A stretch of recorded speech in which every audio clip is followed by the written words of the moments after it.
Let's make this happen. I'll treat it like it's my first time.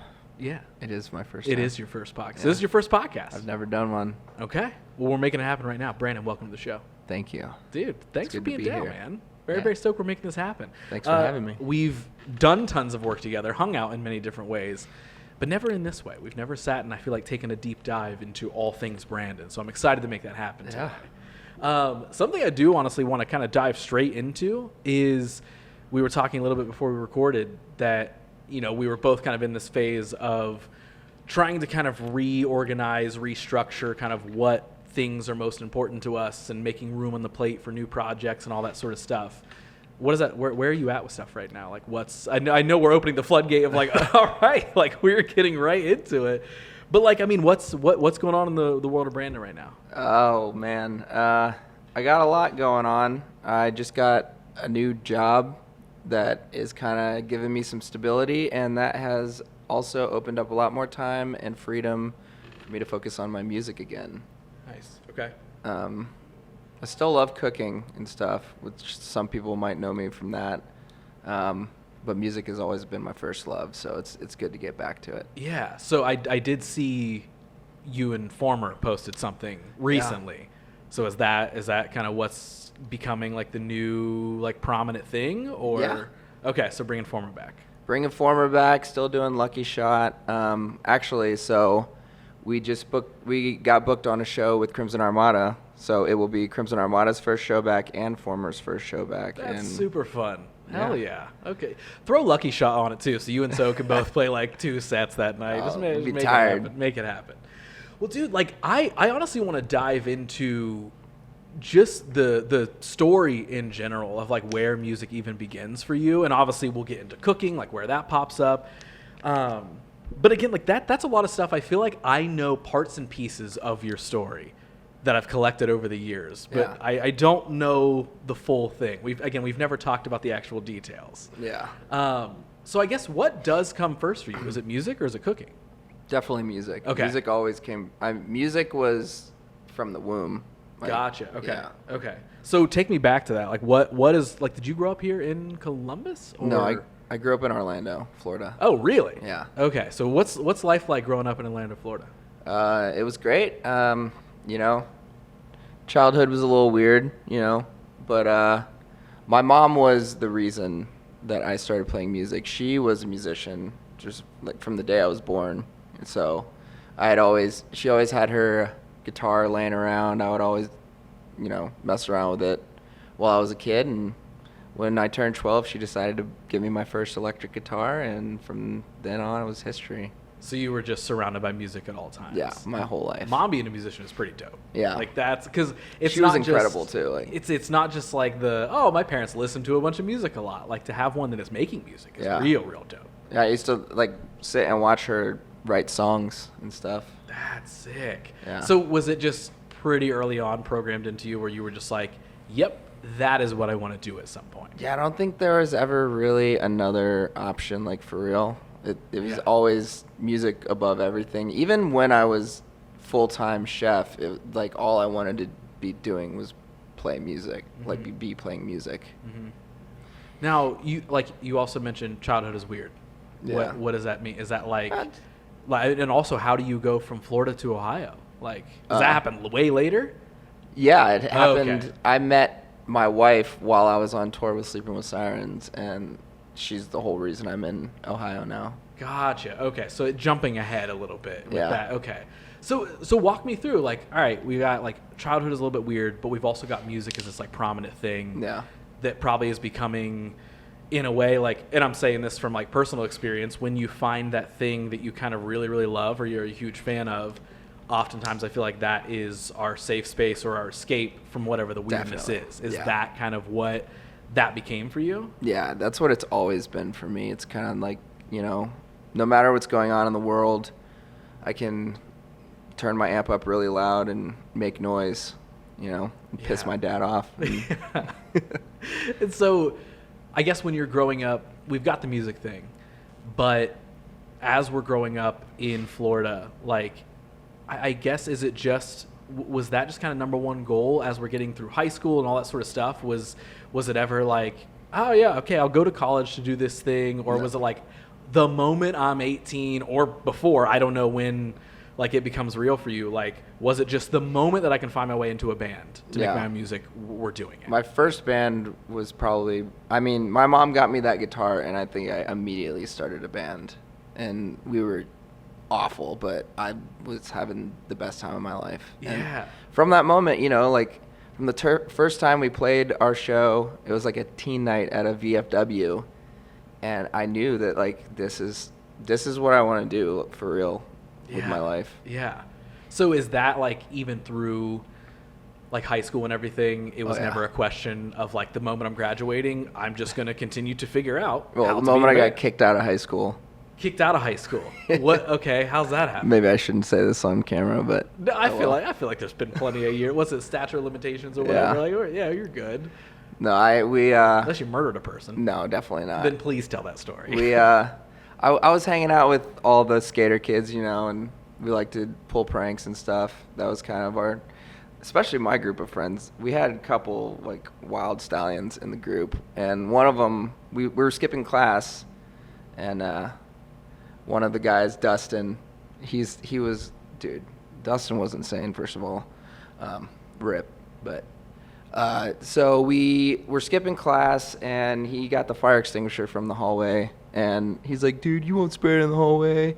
And I did, because that was like my weakness, you know. It's like, you tell me I'm not going to do something, of course I'm going to do it. Okay. So, and I did that, and then he's like, nah, man, watch this. And he empties the whole thing, he does not stop spraying it and it's the smoke kind. So smoke is billowing down the hallway. Wow. All right. So much so that around the corner in the hallway, the chorus teacher saw the smoke billowing down the hallway. He thought it was an actual fire, so he pulled the fire alarm. Damn it.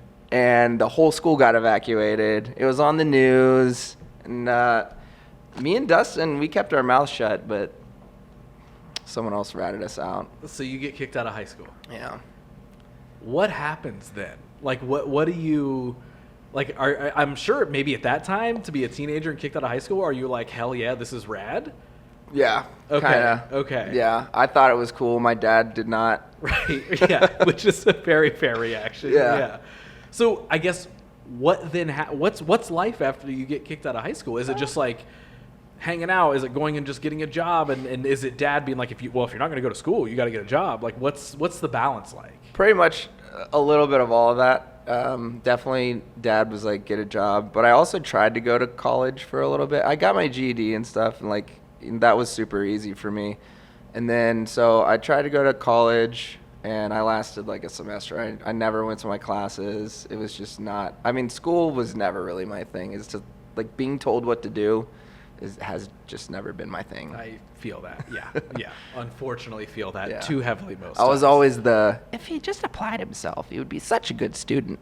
You know? Yeah. I remember hearing those exact words from certain teachers where they're teachers like, love saying that. they're like, we know he can.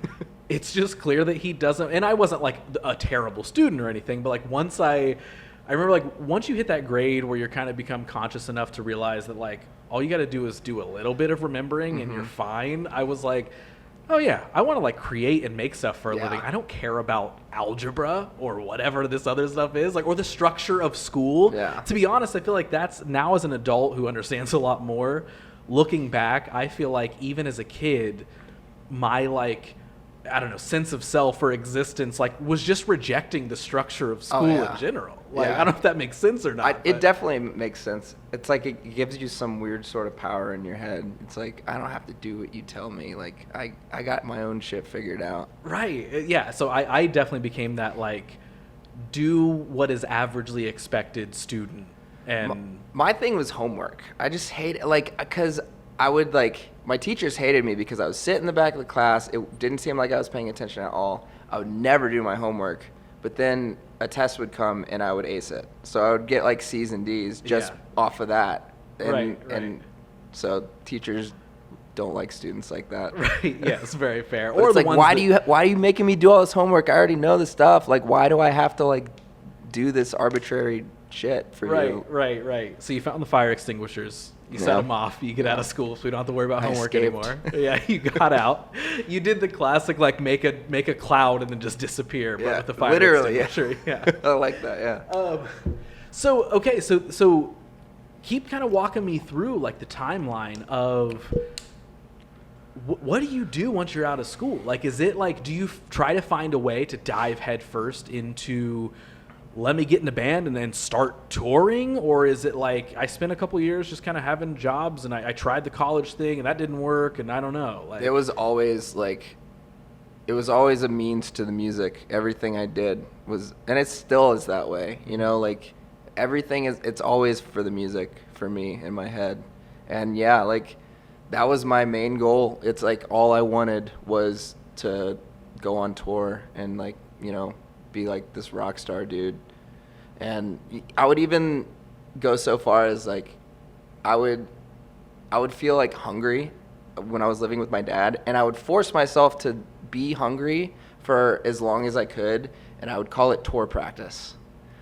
I like, why? I was like conditioning myself for tour before I ever went on tour, because I knew what it would be like. Like I knew I was going to be like in the van for hours on end, probably hungry, and I would just like, I forced myself to like get used to that feeling so that when the time came, I would be ready, you know? That's wild. Yeah. So you literally were doing like tour training at home. Yeah.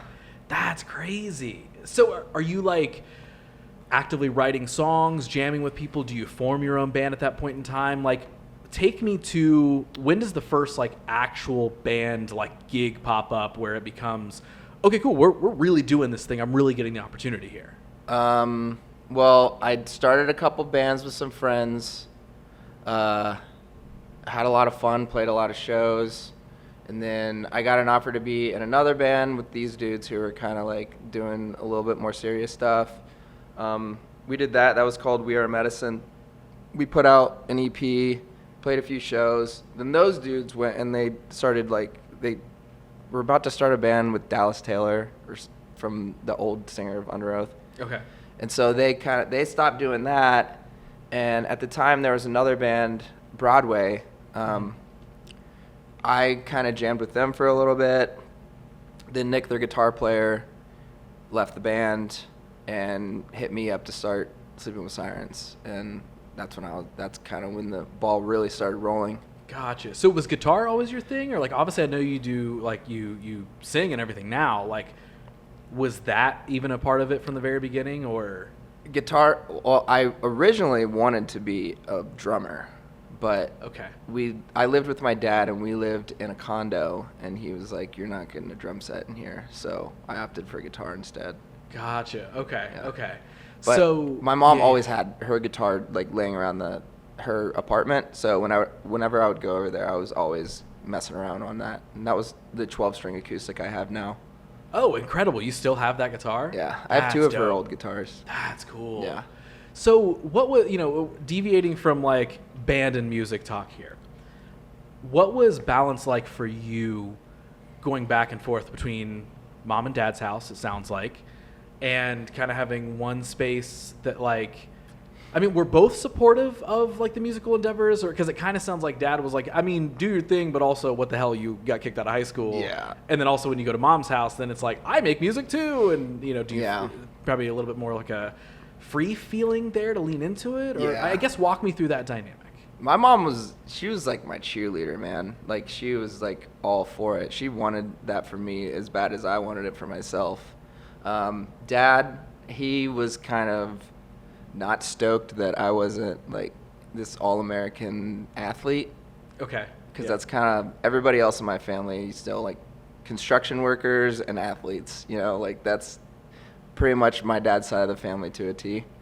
And so kind of when I didn't really fit into that mold, it was like, I wouldn't say he wasn't supportive, but he wasn't as stoked as my mom was. That's for sure. Yeah. What does that do to you while you're trying to like form, or even more so follow this love for music? And I don't mean do to you as in like, what did it traumatize you? But like more so just like, how do you go through balancing those kind of two sides? Because like, I'm also asking that just so I'm not like putting you on the spot. Like, I had split parents, and I had hugely different like dichotomies at both houses. So I would kind of, while I was growing up, I would have one experience at my dad's house and then a different experience at my mom's house. And so obviously I've experienced that kind of like back and forth. Like, knowing that you had this prominent goal of, I just want to make music and I want to get there, was there any like push and pull in the middle of that, or? Kind of. I mean, it's not like my dad was like, you need to stop playing music or anything like that. Right, but it's like, you know, sometimes it did felt like I was being annoying if I would crank my amp too loud, or, you know, like stuff like that. I'd play too loud at night. But it was, you know, he was pretty cool about it for the most part. Yeah, yeah. Whereas mom is like, you know, I remember this one moment in particular, actually, where she was on the phone with her sister. She had just got me the guitar, and I heard the intro riff for Sweet Child of Mine, and I was like, I could play that riff, like, you know, just like being like a cocky 12-year-old. And my mom, being the musician that she was, you know, for years and years, was like, there's no way that you could already play a riff like that. And I was like, oh, really, Mom? Okay. So I came back to her house the next weekend, and she was on the phone with her sister, and I just cranked my amp and started playing that riff. And I will never forget, like, the, oh, my God! Like, and then she was like, he's not a singer, but he's a guitar player. And I actually kind of remember taking a little bit of offense to that. Like, what do you mean I'm not a singer? Like, I okay. could be a singer too. Yeah, I'll figure that out. That's incredible. Yeah. And I guess from that moment, like when my mom called me a guitar player, that's when I was like, I'm a guitar player now. Like, yeah, like it kind of felt like that official, like the stamp of approval. Yeah. Was like, oh, okay, if she thinks so, then yep, I got it. Yeah, like if I can already impress her, then just wait until I get really good. That's dope. I love that. Okay. So take me back to, we then, you know, decide the formation of Sleeping with Sirens. It sounds like you were there for that. Yeah. Again, this is a part of the story like I know bits and pieces of, but I guess I didn't know that you were there for like the actual formation of the band and all that sort of stuff. So take me through that chapter. What's that timeline look like? Of, is it just like, okay, we're just getting people together, and then how does it turn into like a real band that actively starts touring? And it was actually kind of crazy how fast everything happened. Nick, like, I got to give him credit. He really is the one that like pulled the strings and got us signed and all that. Like, there was no way at that point in my life I could have pulled something like that off by myself. So he hit me up, and he always liked like jamming with me. We always, you know, wrote cool stuff on guitar together. He hit me up. He was living in Maine and asked me if I wanted to start a band. And so we started like scouring YouTube for vocalists, and we found Kellen. That's how we found Kellen, was like this. He has a video of Jesus in the Southern Sky.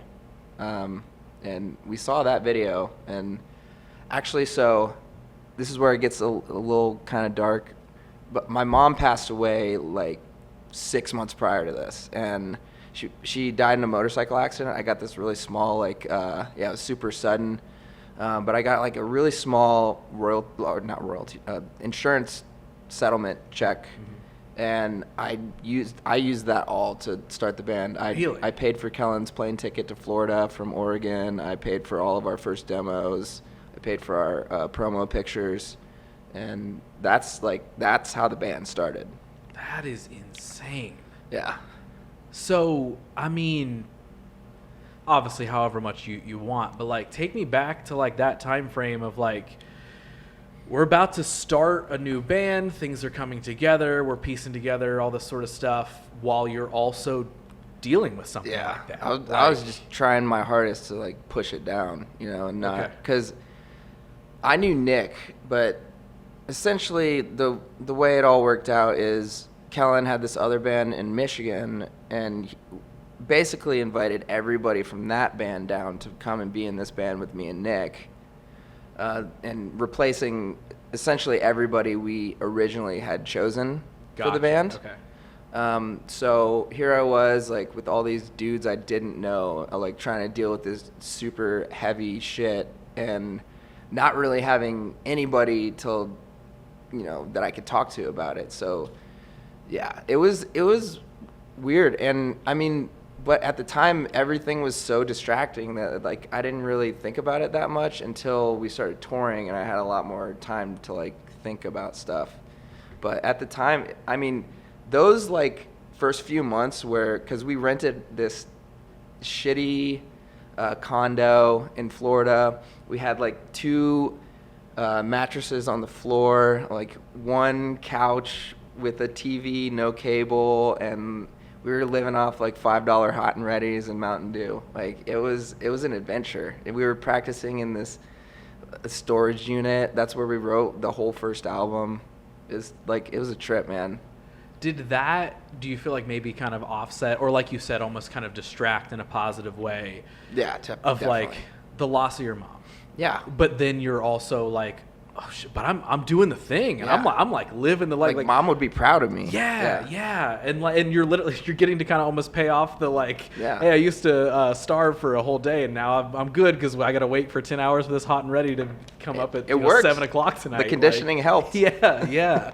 And so you do feel like that was kind of like almost the band getting started at such an, I'll just say like interesting or strange time of those 2 things kind of almost coinciding with each other. Yeah. You feel like you were able just to kind of throw yourself and emotions basically into, well, we're going to go all in on this band. And again, having that looming feeling of, well, mom would think this is dope as hell. So yeah, I'm going to double down on this. Yeah. And I was always looking for something to dive headfirst into, you know what I mean? I at that time I had already probably been in like close to 10 bands. Okay. Like I had just been, that's all, I was just searching for, the right one, people that actually took it seriously like I did. Yeah. And so you guys make music, you write this record. You mentioned getting signed.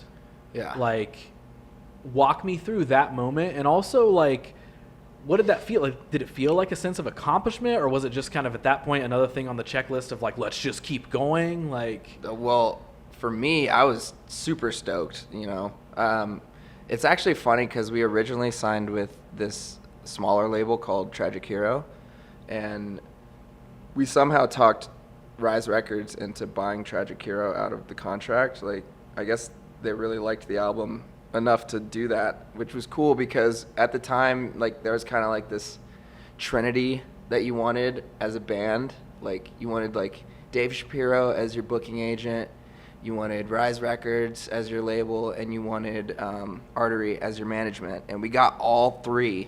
Like, we got the trifecta right off the rip. And so for me, I was like, holy shit, like my dreams are coming true, you know what I mean? Yeah. And it was so like, also, if Nick ever sees this, dude, huge shout out to you because you hooked it up on that. But yeah. So is it just off to the races at that point? Like, Yeah. signed to a label, you get the management, you get the trifecta down. Yeah. So then what happens? Is it just tour life begins? Or Yeah, our first show ever as a band was our first show on tour with We Came as Romans. Really? Yeah. Okay. So, because I feel like back at that point in time is kind of like I would say like the boom of what I would call like scene music and stuff like that. Like Rise Core. Yes, Yeah. yes, very much like the Warped Tour crowd. I mean, Warped Tour obviously had been around and all that sort of stuff, but like really that Warped Tour scene really I feel like is kicking in around then. So Yeah. walk me through what's life like with Sleeping with Sirens at that point. It was awesome, and it sucked at the same time. Okay. Because like, well, I just like, like I said, I was in this super dark place in my head, and I was on tour with dudes I had just met them like 6 months prior. So, it's like, and then you're getting hammered every night, you know what I mean? So it's like, of course, I'm the type of person, that when I get a little too much juice in me, the darkness starts to seep its way out, and so that definitely caused rifts within the band, and that's what ultimately led to my demise in the band. And, Gotcha. Okay. like, I take full responsibility for all that at this point, but it took me a long time to get here. what I mean. Yeah, of like accepting what that split really was or where it and came not from. like blaming other people, Yeah. but actually like finding the fault in my own actions. So how long into your career with Sleeping with Sirens was that? About like 2 years. I think we toured for like 2 years almost. We really hit the road hard. There was, I think, one run we did. It was like 2 or 3 tours back to back where we were on the road for 90 days straight. Wild. Without a break. What's your favorite memory from that time frame? Oh man, there's so many good memories. I would say actually one of my favorite memories was Gabe, the drummer. He turned 21 while we were on tour, and that night was such a shit show, but it was so fun. And because me and Gabe kind of like, we turned into like best friends on the road. Like it was always like me and him causing a ruckus. And was Gabe somebody that you just met? Yeah. So like he was one that you did get to connect with? Yeah. Okay. And so, taking him out for his 21st birthday was crazy. Kellen got him a bar mat shot to end the night off, and that really did him in. Yeah, have you ever had one of those? I don't drink, so I have no idea. You can tell me it's anything. I'd be like, damn. It is anything. It's you take the bar mat that they like make the drinks on, so all the stuff that spills over, and then they put it in a shot glass. And Gabe was so hammered, he had no idea like what was going on. And Kellen was just like, "Here, take this." There was like little flecks of like gold from like Goldschlager mixed with who knows what, man. Dirt, and that is not. I literally thought it was like something just called a bar mat it's shot. straight It's up a a shot of whatever's in the bar mat. Wow. Yeah. So okay, we touched on this a little bit, but like during any of that, you're actively touring, you're doing all this sort of stuff. We've got these fun memories of like, all right, we're experiencing birthdays, and then we are maybe creating some friendships here and all this sort of stuff. We're signed to a label. We got the trifecta. Do you feel like you did at that time get to fully feel that win, or was all kind of the internal stuff that you were battling almost kind of numbing it in a way, or like almost distracting of like I couldn't fully feel it? That's a good question. And honestly, like I think, yeah, you might have touched on something, because that I definitely don't think that I let myself truly enjoy the moment. And I think a lot of what happened after I got kicked out of the band was like me trying to like chase that, because maybe like subconsciously I realized I didn't kind of like make the most of it when I should have. Mm-hmm. And yeah, I didn't really think about that until just now. Yeah. Well, so you split from the band. Mm-hmm. You know the question I'm going to ask, what happens then, right? What, you just kind of brought it up of like, things I did after I was out of the band was maybe me trying to chase or distract or whatever. Like, walk me through like leaving the band and subsequently what happens after. Well, I was lucky enough to have met my now wife, so she took me in. Because at that time it was kind of like, do I stay here in Columbus, or do I go back to Florida and kind of like, if I do that, I'm gonna break up with this girl. You know what I mean? And at that point I was just like, well, what else do I even have besides this relationship?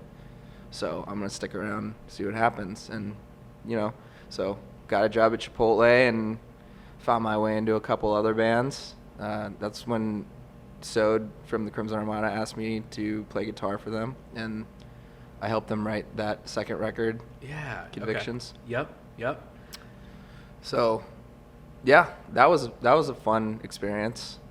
So before we dive into like Crimson Armada stuff, what's your, I'll say like state of mind during that time? Because you mentioned like maybe it did kind of feel like I was like, I had this thing, I didn't fully feel it. Mm-hmm. And honestly also rightfully so, because like you're dragging this heavy thing along internally. So yeah, you might not be able to fully feel this like fun win and like totally enjoy things the way maybe you could have enjoyed them. Yeah. And it was a lot of like all the alcohol and stuff just exacerbated the dark part of it. Right. And so the question being like, did you battle with that, or I guess what was that battle like for you of like, all right, I'm out of this band now, but I obviously still want to be making music. Like, was that and this is going to be a silly question, but I'm just going to, still obviously ask it for the sake of the conversation. Like, was that like a difficult time frame of like, I had this thing and now do I feel like I lost it? How do I ever get that feeling back? Like, what do I do? Yeah. And I can't imagine that I was entirely awesome to be around at that point, because I was like, I thought that I was just awesome. I thought I was so cool. And because I started this band, I also was pissed off and jaded because I lost it. And, so I remember we played this one show at a bar in like New Jersey or something, and there was nobody there. And I remember just like throwing a hissy fit because I was so mad that there weren't enough people at the show, as if it was like there's something that anybody in the band could have done differently, you know what I mean? But like, and so, I think my ego was just, it made it hard for me to, again, like enjoy where I was at. I let it get in the way. Mm-hmm. Do you think a lot of that comes from, again, obviously there's tons of factors, but like, is it kind of because that dream of making music was just so all encompassing and so kind of consuming that just like anything that doesn't fit that criteria, we're then kind of like, no, I fucking hate this, I want that, and then tag on the loss of, well, and the fact that at the time, Sleeping With Sirens was killing it. Like, okay. And so watching my old band just absolutely crush without me, it was like, it was hard for me. Mm-hmm. And, it is what it is. Yeah. And now, I mean, not to jump too far ahead here, but like, you also said that it kind of took you a while to process maybe that's what you were doing, or to even process some of that ego that the ego, took me a long time. Yeah. Do you feel like that's like in the last couple of recent years, or was that like, okay?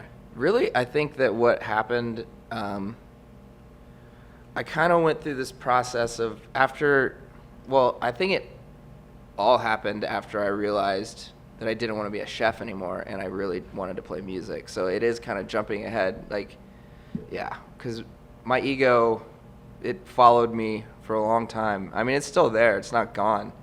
But I started journaling, and that's really what I think opened up my eyes to the type of person I was being compared to the type of person I want to be.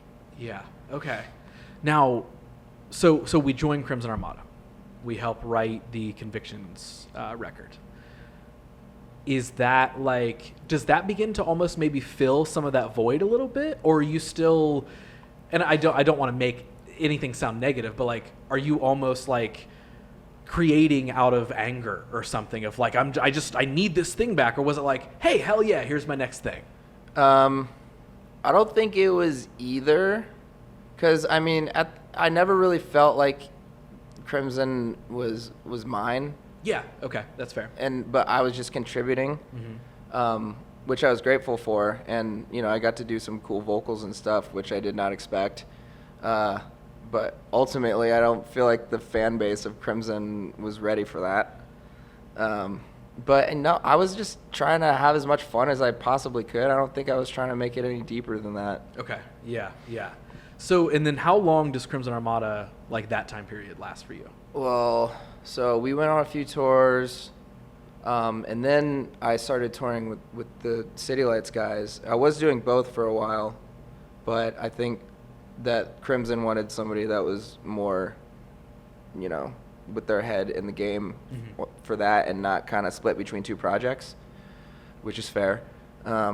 So that came to an end, and I started touring with City Lights. I'd say the Crimson stuff, probably like 6 months or a year. Okay. Yeah. I mean, I didn't tour with them for the whole album cycle. Yeah, and then City Lights probably another year-ish. So is it how long after, or is it during any of this time? Like, when does cooking and the passion for that pop up? Well, so I got a job at Chipotle. That was the job I got in Columbus. I remember I took my girlfriend's roommate's bike and was just riding down High Street, just going into a bunch of different places trying to find a job. And actually, so I got a job at Chipotle, and this had to have been like 2011. And at the time, the way they like trained you at Chipotle, it was actually pretty awesome. Like they taught you really good knife skills. They taught you proper like knife etiquette, how to sharpen your knife, why, like what the difference between sharpening a knife and honing a knife is. And like they really cared, and I feel like they've lost that for sure. They've definitely lost a lot of that passion that they used to have. So with that, like I say that because starting at Chipotle kind of made me like, I liked it. I really liked working the grill at Chipotle because I liked the heat and I liked the chaos. I liked it like when you flipped the steak and the fire came up. Like I liked all that about it. Interesting. Yeah. And I also would have never guessed that, like, I mean, hey, I love Chipotle. Anybody who knows me knows that very well. But I wouldn't guess that, like, a style of cooking like that would be taught to you at Chipotle. Like you said, they probably have lost some of that a little bit. It's probably now they more were about, they were pretty on it. There was one time, and this pissed me off, like I was cutting the peppers and the manager came and like there's this stupid little thing on the wall with like what size your peppers are supposed to be, and he like held up my peppers to the little sign, and Wow. they were too big, and he threw the whole thing away. Threw it away? Oh my god! Just cut it. I was some more. so mad. What the hell? I was so mad. Yeah, I remember that. That's wild. But it's like, I think it kind of instilled a little bit of the discipline that I needed. You know what I mean? Because I spent my whole life trying to like be this ultimately free spirit where like, but I had no self-discipline, no self-control at all. That's why I always got myself into trouble, because I just had no impulse control whatsoever. And I think that like, having that at Chipotle, it kind of like instilled a little bit of that in me. Like I had to pay attention to something and I had to do it right, or he's going to come throw my shit away. Yeah, it wasn't the rock star life where Yeah. you do whatever and then play some music and it doesn't matter if you're wasted or whatever. Yeah. Then it is like, this is a job, I got to do it right. And now I have to learn how to actually cook this food. Yeah. So what was it about, like I know you said, the chaos of being in a restaurant and all that sort of stuff, but like what was it that stuck with you of a passion for food? Because anybody could have a good experience working a restaurant, but not necessarily turn that into, wait, there's something about making this food that I really do enjoy. What was that for you? Well, what really did it for me is one of the next jobs I got was another place in town called Filio. And that was like the food, I mean, actually like real cooking, Mm-hmm. and it's like pasta and wood-fired pizzas and stuff. Okay. And I learned so much about cooking at that place, and I don't know, it's just like I realized it could be another form of creativity for me, like, because every night we would do family dinner, and most of the time it was just like the pastas that we had on the menu and stuff. But like if I worked pasta, I would try to come up with cool different stuff, and I always ended up like gravitating towards the Asian flavors. That's always been kind of my thing. And I don't know, it's just like, when you plate a nice plate and you wipe off the sides and it looks beautiful, and then you watch somebody eat it and they give you that like you can tell that they are enjoying themselves. It's like, to me, it's like a similar feeling to playing a good set, because you're like, but it's like each customer is like its own individual set, like, and so like, and when you can go a whole night with like pleasing that many people with your cooking, it's a good feeling. Yeah. Also, the other thing that did it for me was I learned that there is like a leader that lives inside of me, because I worked my way up to kind of like a manager situation. And so I was running the line, and it was the moments of pure chaos when everybody's like flipping out and like people are about to walk out, and you have to be that person that goes, hey, yo, calm down, just get through the tickets, put your head down, just make it one ticket at a time, shut the fuck up, do your job, and let's just get through this. Mm-hmm. And like when I kind of like learned how to summon that part of me, that was, I think, the most addicting part about it, because it taught me that I there's more to me than I realized. You know what I mean? Yeah, and I feel like that's got to be a huge unlock, right? Yeah, definitely was. Did that like build any sort of confidence when it came to like anything you could carry over into the world of music and how you're pursuing it? I mean, still to this day, like I carry that with me because like I know that like when push comes to shove, like I have that fight in me, like, and it comes out like when it needs to. Sometimes when it doesn't need to, but like it, you know. And I think a big part of my journey is like learning how to control that fire within me. Mm-hmm. Like first recognizing that it exists, and then now it's like this like tool that it could either burn the world down or it can, you know, like light a path for me. Yeah.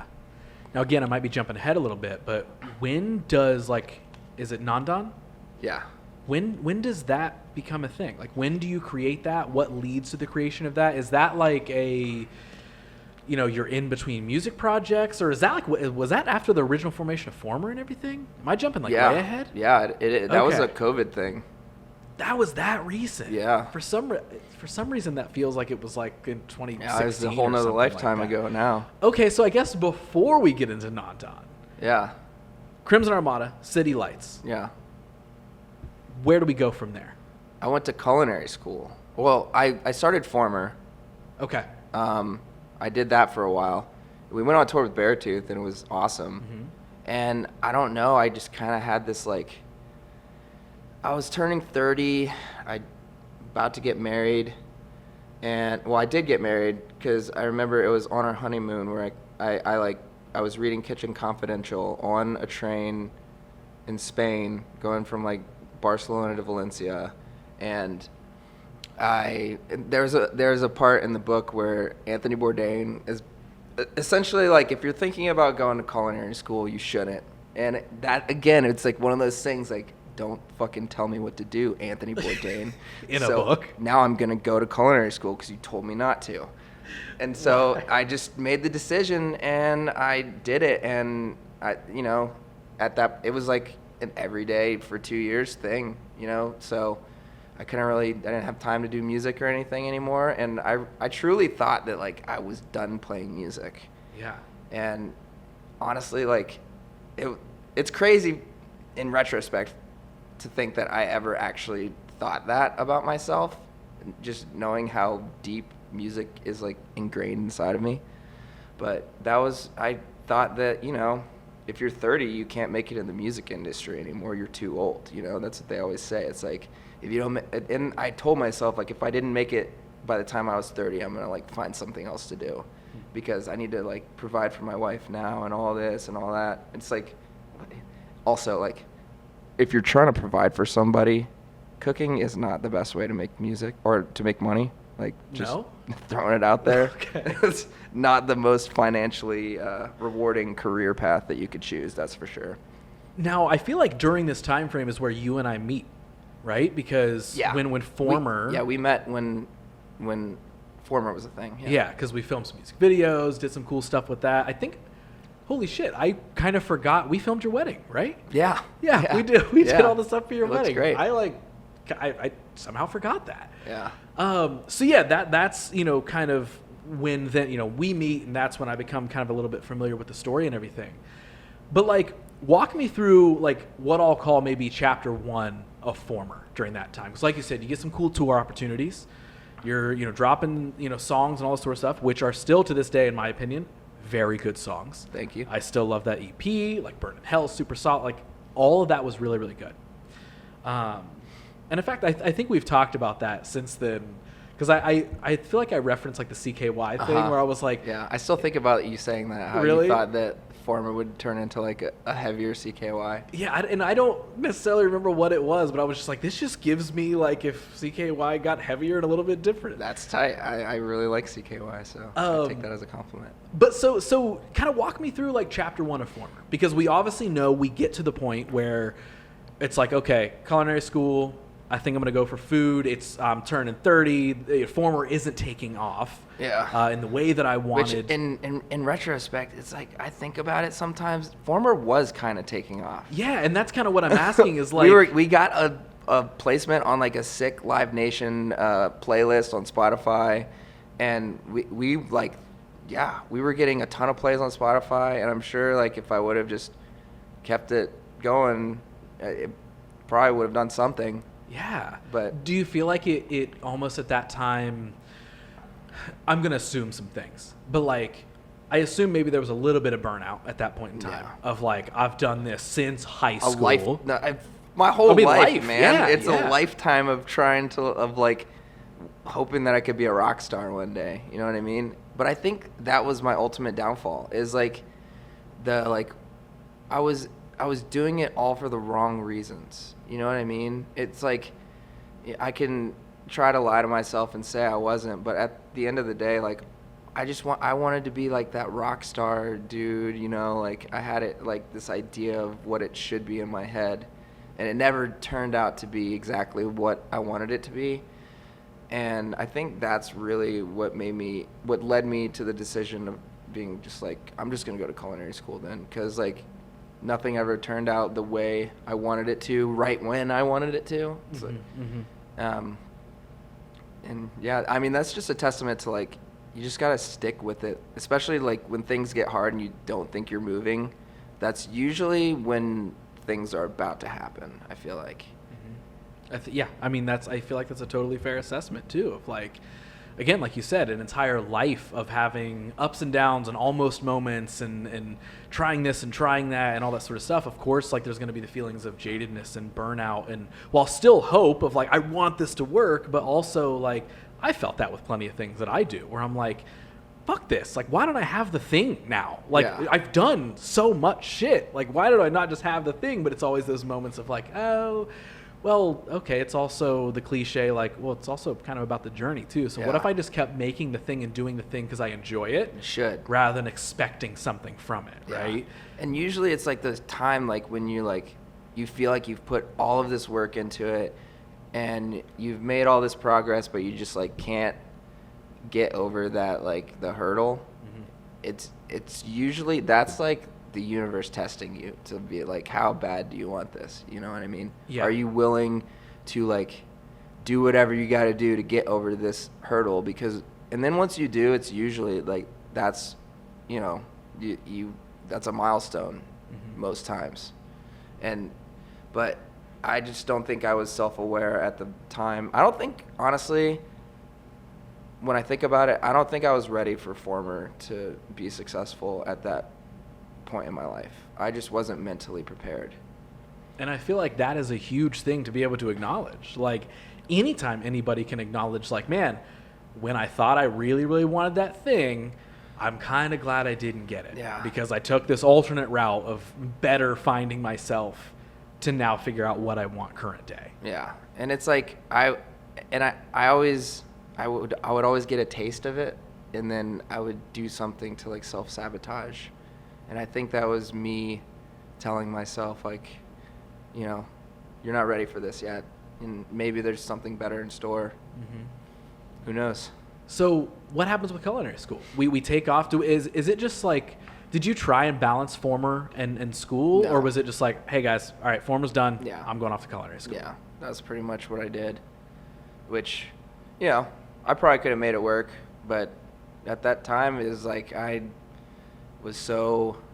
wanted to be like, you know, the next, I don't know if you know famous chefs, but there's this guy, Grant Achatz. He started a restaurant called Alinea, and it was like they're still open, big place in Chicago. They're like 3 Michelin stars, but it's all like kind of molecular gastronomy type of stuff, and their food is super cool. And once I realized that kind of food existed, I really got obsessed with it for a little while. But trying to work in those sorts of kitchens is crazy. It's like it militant almost. You know, you have to be top tier. Like, you cannot be screwing around. And part of it is I don't think I had the discipline to like work in places like that. So what is it like then for you? And again, a lot of this I know is hindsight, right? When you think back to in that moment, it's probably like, dude, I was just fucking doing stuff. Yeah. But like, in hindsight, what was that balance like of trying to figure out even now where you fit in with the world of food? Like you can identify, man, it'd be really dope to work in these style of kitchens while also being like, wait, I don't know if I actually want to do that, but I'm trying it, but I'm not, but I'm learning food. Well, I like, did. I that's exactly what I did is I went and got jobs in some of the best restaurants in town, and I worked in kitchens like that, and I got my ass handed to me, and it, that was a huge piece of humble pie for me, is because I went to culinary school, and it's this thing like people who go to culinary school, you graduate and you think that you're just fucking awesome, like, and then you go into these kitchens with dudes who didn't go to culinary school, they just have worked in the industry for a really long time, and they're really, really good, way better than you, but you just graduated culinary school, you think you know best. And so it's like, so when you go into a kitchen like that with an attitude like that, you're going to get treated like somebody who's got an attitude problem. Gotcha. Yeah.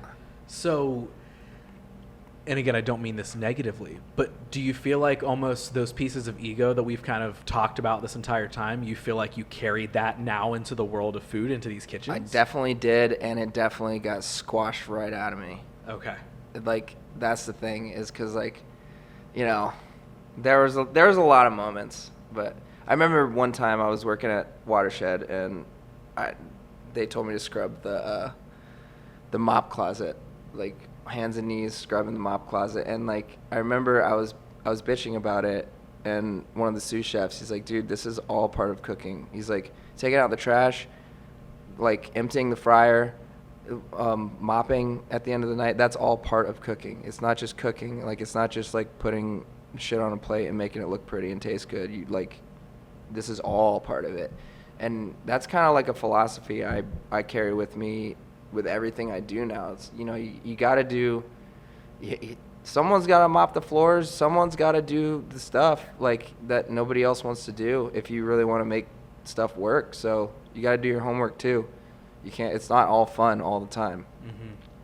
Identifying that there is hard, shitty work to be done with everything is both an obvious thing to say, but it's not obvious when you're in the middle of chasing something or trying to create something. And I mean even create an opportunity or something like that, right? Not just art or music or anything. Like, because I've dealt with that exact same thing where, again, you get in those moments and you're like, no, this is the part of the thing that I want to do. It's like, well, yeah, but in order for that to work, there's a whole machine behind that where you got to work on this part, that part, that part. You got to mop the floors. You got to tighten the thing. You got to change the whatever.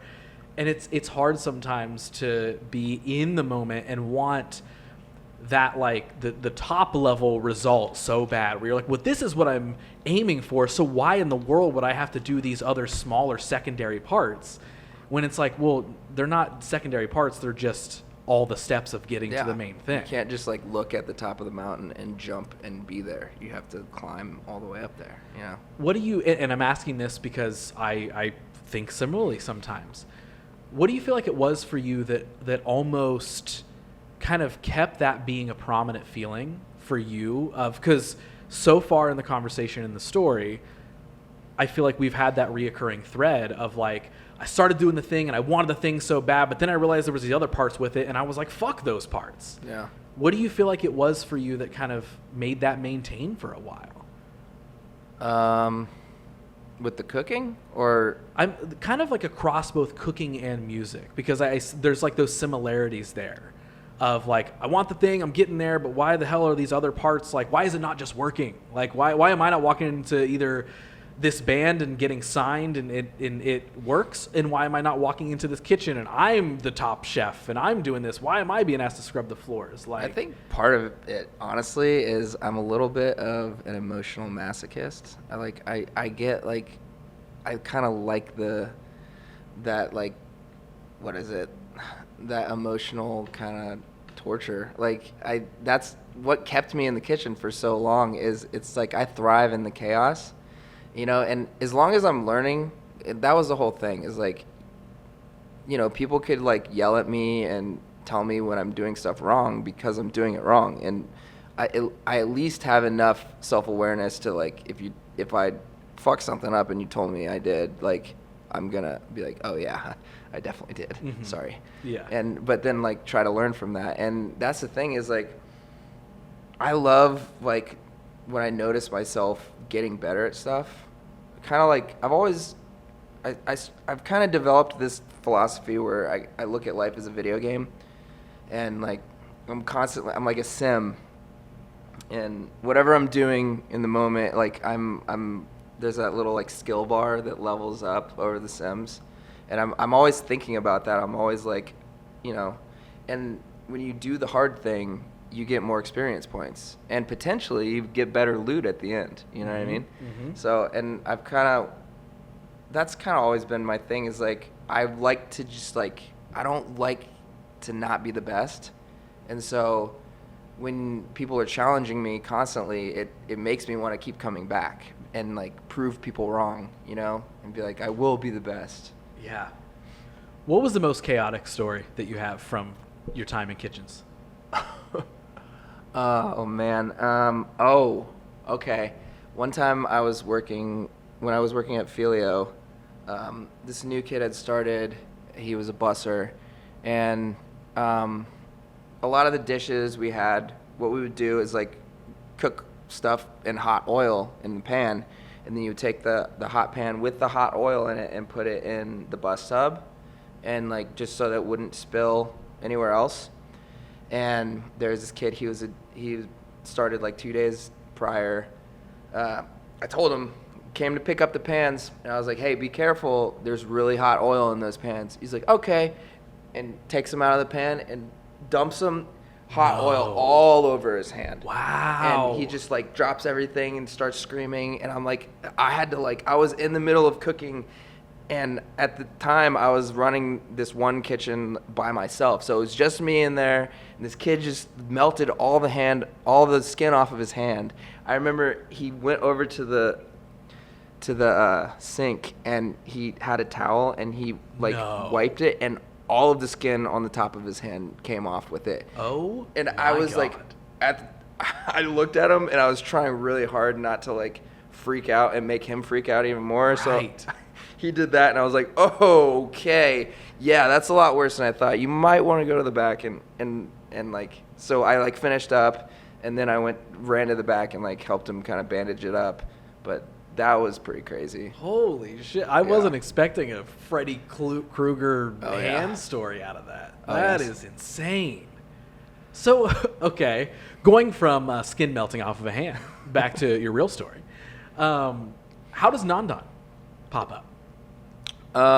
So I had always been obsessed with Asian food. My wife and I actually took a trip to China and Thailand. We took cooking classes in both countries, ate as much as we could. And, you know, COVID hit. Right before that, I had just got my first like real sous chef job, my first salary job ever in the food industry. And COVID happened. I lost that job. And so I was like, you know, do I go look for another job, or maybe I start my own thing now? And I was like, well, this is the best time. I might as well do it now while it's at the top of my mind. And so I found a spot in a ghost kitchen. You know, familiar with ghost kitchens? Yep. Yeah, so rented this spot out and just decided that this is how I was going to spend COVID. And it was awesome. I mean, it's super difficult. By the way, those like cloud kitchen places, huge ripoff, because Really? in culinary school they teach you your ideal profit margin is 30%, and all the DoorDash, Uber Eats, all those companies, which if you're doing a ghost kitchen, that is your sole source of income. Like that's at least where I was at. Like that's what it was like a place that had 40 rooms, and each one was its own separate tiny little kitchen, and everybody was just selling stuff on DoorDash and stuff from those rooms. And then the drivers would come and to the front of the building and pick up the food. So it was a cool setup, but those companies, they all take 30% right off the top, your entire profit margin basically. So making money in that sort of a situation is very difficult, especially when we had this crazy blizzard, and so there's this whole rating system that they use for those apps. Like if your rating system in their algorithm goes down, you don't show up on the app as much. And so what had happened is I had all these orders that didn't get filled and that had to get canceled because the drivers couldn't drive in this crazy blizzard. And so because of that, I guess like my rating went down on the app, and it turned into just crickets. I was getting like no orders for a couple weeks. And that's what led me to eventually starting to do my pop-up outside of Oddfellows. That was kind of more to supplement the cloud kitchen thing. And then it just turned out I was making way more money doing that, so why wouldn't I just do this all the time? Yeah, that was honestly going to be my next question. Was I thought I remembered you doing pop-ups. Yeah. So was it just at Oddfellows, or was it multiple places? Or I did a couple other places, but mostly Oddfellows. Okay. Yeah. So what's the rest of the trajectory of Nandan?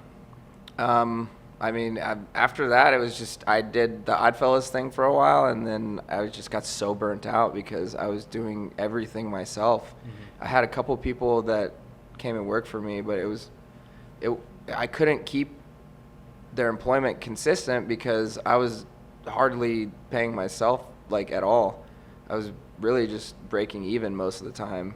And so like, you know, if we're dead, I can't have somebody around for $20 an hour just like eating my money when I'm not making any. Mm-hmm. So I'd have to send them home, and eventually it's like, well, dude, I can't work like 6 hours a week. I need to make money, and I'm, understandable. So finding people to, stick around and help was difficult. And then at that time with the Oddfellows thing, I was probably pulling like 14 hours a day because I was getting all of my ingredients myself, going and doing all of the prep myself, then setting up and doing all the service to myself. And I was doing service from, I think it was like 5:30 to 3 in the morning, which it was so much fun, dude. Okay.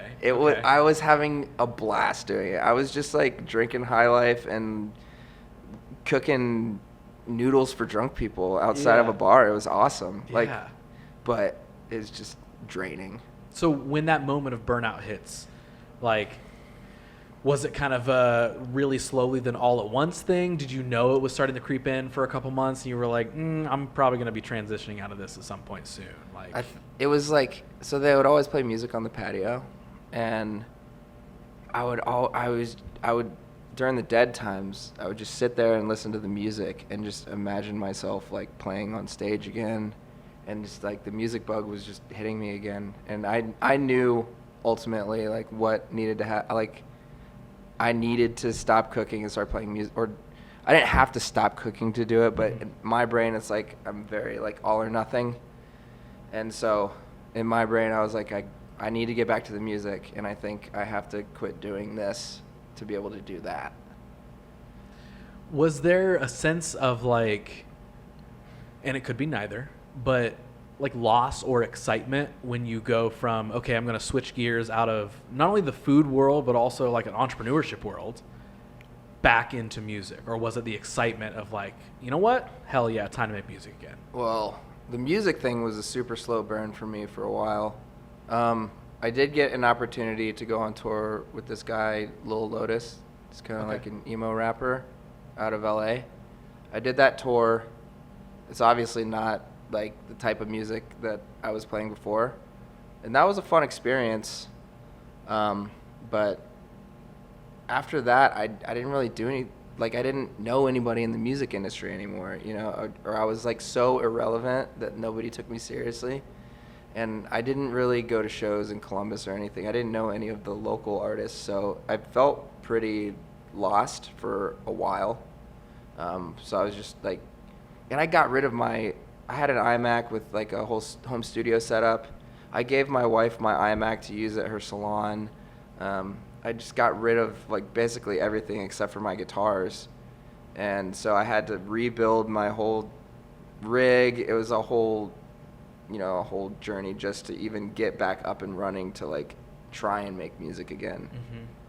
Do you feel like you were maybe almost like forced into a fresh perspective of how to make music at that point in time? Like feeling disconnected from just like the scene or anything like that, and just having come from like kind of an absence makes the heart grow fonder mentality. Like, do you feel like any of that was the case, or was it more so just like, dude, I just wanted to figure out how to make music again? It's not that deep. Like, it definitely was like absence makes the heart grow fonder, because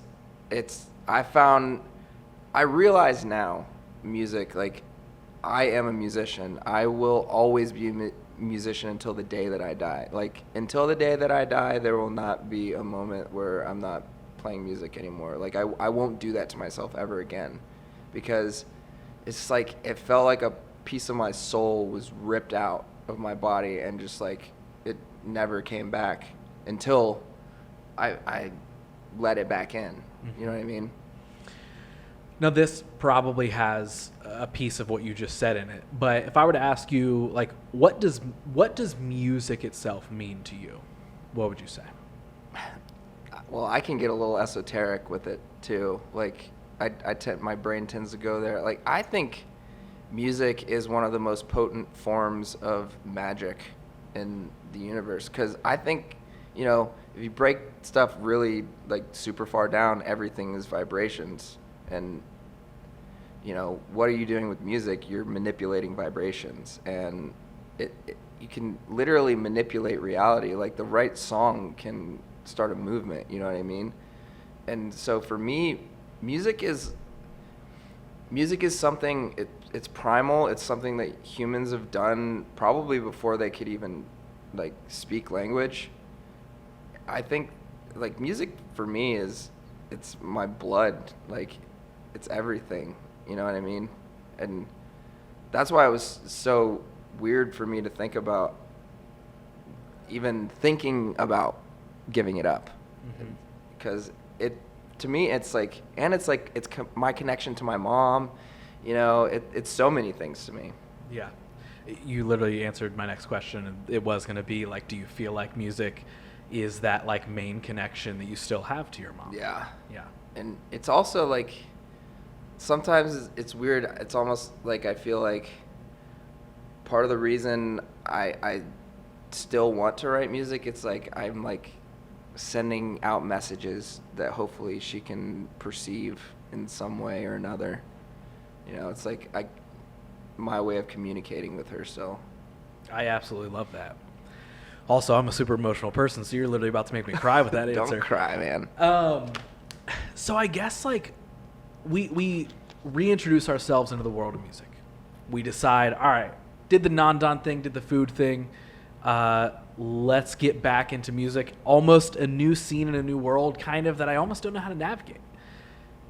What is that like? Like, where do you begin? Is it just like I'm piecing things together and like, and I don't really remember, did you kind of reform or bring back like Former, like as a studio project for a second, or was it something different before that? Yeah. I mean, because like I said, like I was so irrelevant and stuff, like that's what I didn't feel like anybody wanted to jam with me. So it's like, I'm just going to write these songs and see what happens. And then me and Sode started Lucky Shot, and that has been such an incredible journey, and super grateful for that as well.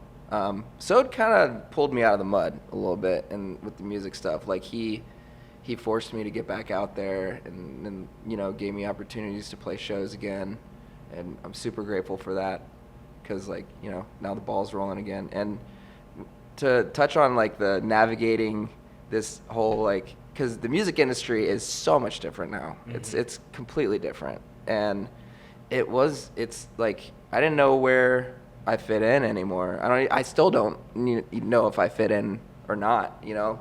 I definitely feel like an old guy in the music industry now, but also I'm noticing that I'm not the only person that's like making this kind of like reconnection with music. Mm-hmm. It's happening a lot that I'm noticing. Yeah, I think it's like art, and to an extension, almost the art of business as a whole, that everybody is experiencing that, because like we could have a whole other hour of this conversation about just specifically that, just from myself and tons of conversations that I have where obviously there's tons of people who are just like, yeah, I'm going to crank out content and I'm going to go viral and whatever. But most people, whether they're trying to promote their business or create their art, I do feel like everyone's kind of on this wave of like coming back out of this weird period where everyone was like, I have to make content. I have to do stuff for an algorithm. I have to do stuff for this like version of success that said, you know, that I'm told on social media, and I see it work for some person, so it must work for me. Oh my God. So many conversations I'm having nowadays, to your point, where it's like, oh, it feels like a lot of people are kind of reconnecting with things. I think a lot of people are reconnecting with what joy they actually get out of making the thing they wanted to make in the first place. I think that authenticity is making a comeback. I would agree. You know, and it's funny. I think that people are realizing that other people are smarter than they were giving them credit for. People can pick up on the fake bullshit. You know what I mean? And like that's one thing one thing I don't want to be is like this like cringy TikTok guy. Like I don't ever want to turn into that. And so yeah, I get that like making content is important and all that, but I want to find my own way of doing it that's not that I don't feel that I'm being cringy. But the weird part about it is like you almost like have to be cringy in the process of finding a way of not being cringy. Yeah, because you have to find out which bits and pieces of like the process or what it's projected to be. You have to find out which of those pieces you actually like doing, and then effectively form your own new version of that. Yeah. Like that's the idea of how to steal like an artist.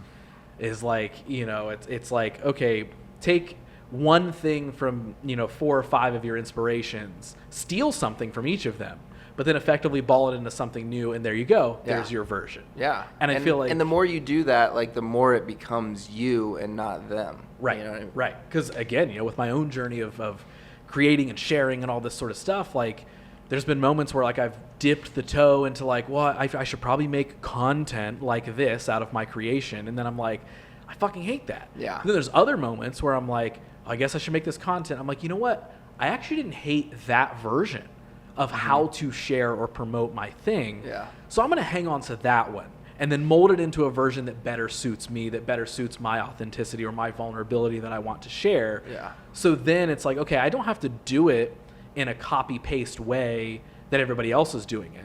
But how can I maybe be influenced by what those people are doing and then figure out how does it actually fit my mold of how I want to do this? So everything you're saying about like, yeah, you know, content's important, but I want to figure out my own way of doing it, like that I think is the most valuable way to approach any of this stuff. It's like, yeah, I do think, you know, especially nowadays, if anybody wants something to be seen, heard, felt, connected with, like we got to play a little bit of the game. But I don't think you have to play the game the way everybody else does. You figure out how you play the game. What special thing do you bring to the game and the way that you play it, and then do that.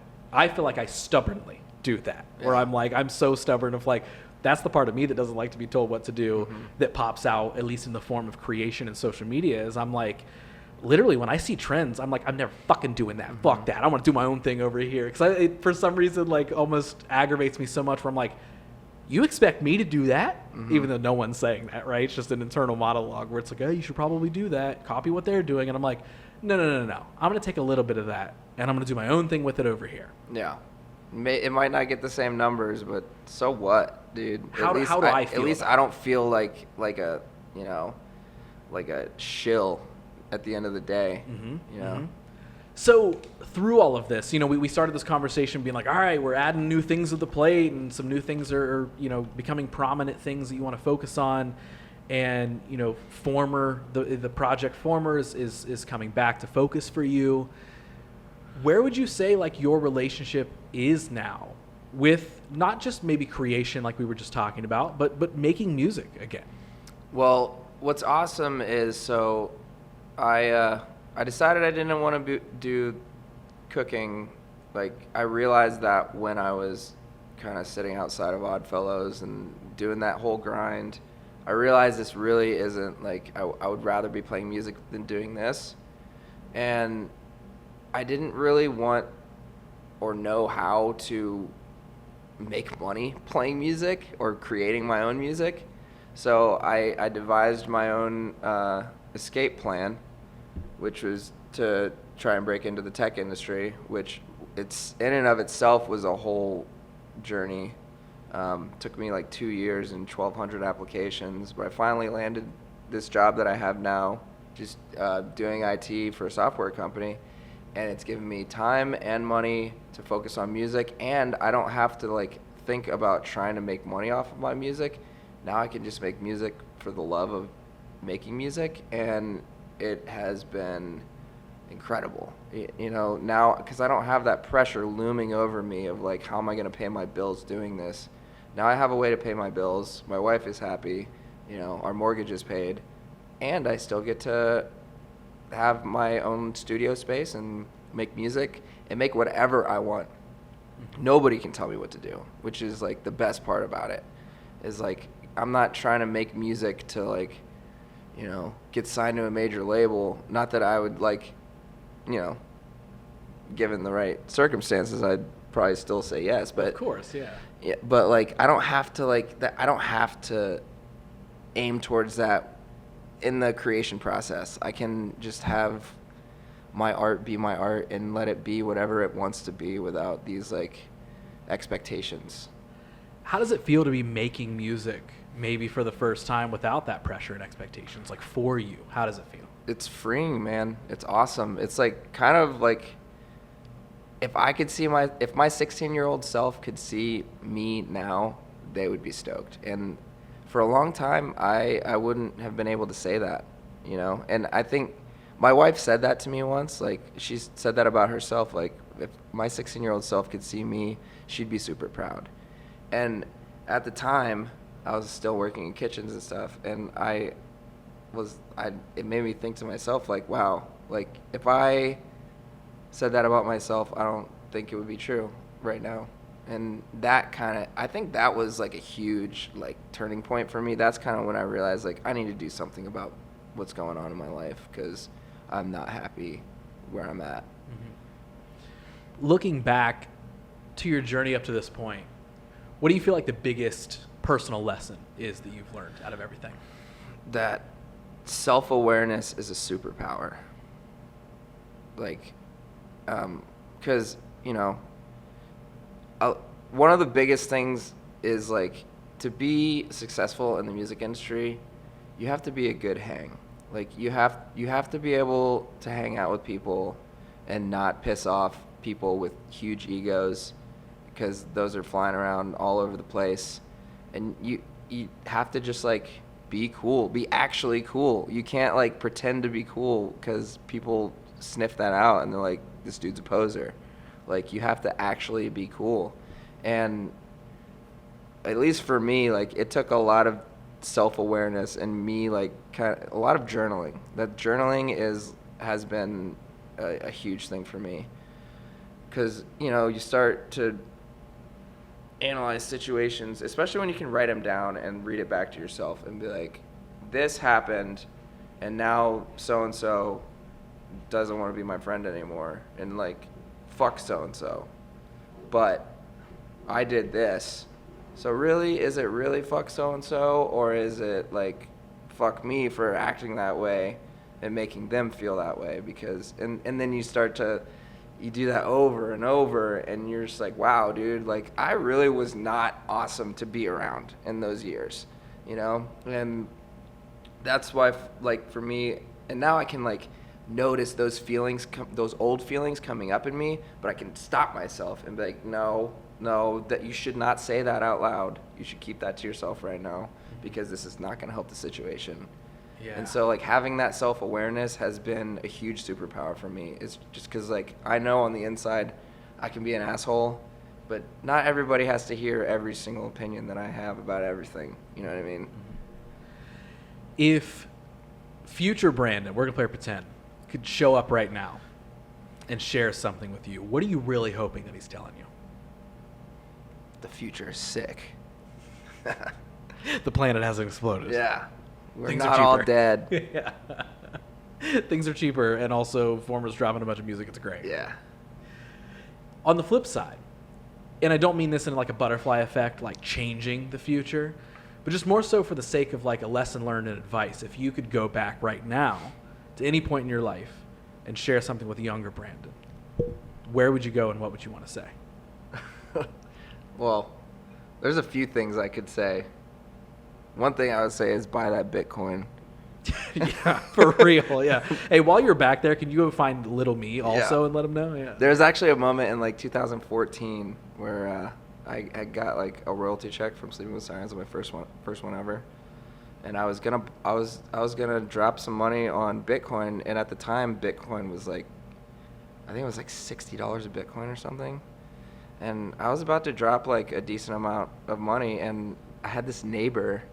And he was like a financial guy or whatever. So I went over to his apartment. I'm like, hey, man, what do you think about this? You heard about this Bitcoin stuff? And he's like, dude, don't waste your money. It's a scam. You will lose all of your money. I didn't buy a single one. I listened to him. And still to this day, I'll like see him out randomly and he'll run up to me. He's like, dude, I'm so sorry. You would be a millionaire if it wasn't for me. And I'm like, bro, I know. Get the hell away from me. I don't need the reminder, dude. Please don't talk to me. I don't want to talk to you right now. That is incredible. Yeah. So it's the Bitcoin moment. Yeah. There's going. that. And then, watch your drinking, bro. Yeah. Yeah. So realistically, last couple things. With kind of this like newfound balance and perspective on music, like, would you say moving forward it is now like, hey, the focus is I'm making music for fun? Because about to be making, I'm assuming, new songs for Former, right? Got Lucky Shot going. Like, are you kind of, do you feel like you're in this position where it's kind of like, hey, if anything fun pops up and is offered to me, like, and I want to do, I'm going to say yes for the fun of it, not for the like, what is it going to give me sort of thing. Well, yeah. I mean, I'm also starting to work with these dudes doing like a emo cover band called Tears and Beers. Nice. So yeah, I mean, I'm getting these offers and I'm taking them, until it actually, I'm starting to get to a point now where I have to, like we touched on this earlier, but I'm actually starting to be like, okay, I need to like not say yes to everything now because I have so much stuff going on that like I don't have time for everything anymore, which is actually kind of a good feeling. Like my schedule is starting to fill up with all this music stuff, and it's like, it's kind of awesome. Like, I never thought that, 5 years ago I was like, this day will never happen again in my life. Like, I was so down in the dumps about the music stuff, and now it's just a testament to like, if you just do the thing, like, the doors will open, and it's like, it's scary to take that first step, but yeah, like, the more you do it, the more people see you doing the thing, the more opportunities come your way. Now, you and I were about to be working on a different type of project, a web series that blends together food and music. Yeah. Do you think you'll ever, like, in some way, whether it's something like that, if that counts, or like in a different way, do you think you'll ever return to food being like a prominent part of something you do in your life? Like, or is it kind of like, hey, you know what? It's skills I have. I love cooking when I get the chance for fun, but like, I don't know if I'll ever want to turn it into, a business or creative endeavor again. Maybe. As far as, I mean, like, as far as This Food Rocks go, which that's our little thing that we're talking about. Don't take it. Trademarked. We trademarked it. We trademarked it already. We have the socials, so don't even try. Now that right there is a really fun idea, and I fully intend on doing that eventually. As far as like opening a restaurant and all, like trying to like do a food business, I don't know. Like, I would either have to have some sort of investor or just like a stockpile of money, like, because starting a restaurant is just money sink, man. It is really, unless you're selling alcohol. Like, if you have a liquor license, that's one thing. But if you're just trying to make money solely off food, dude, good luck. Like, I tried it, and it's fucking hard. Unless you already have a Bitcoin. Right. Unless you have some Bitcoin, which I don't. Thanks, Josh. All right, dude. Well, I have one final question. Okay. Unless there's anything major that you feel like we haven't covered or talked about.